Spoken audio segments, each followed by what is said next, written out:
防御型股票指经济不景气时需求仍然稳定的产业股票。防御型产业不易受经济周期影响，适合在经济衰退或市场震荡时持有。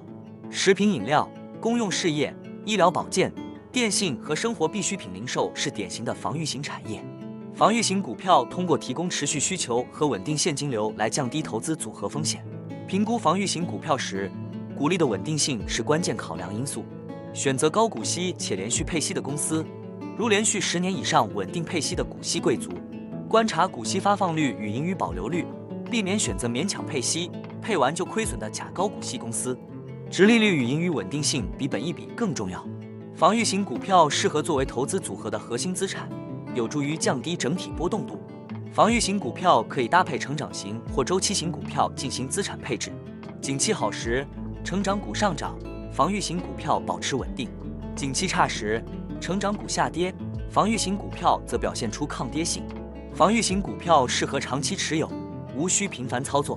防御型股票适合存股族与退休族，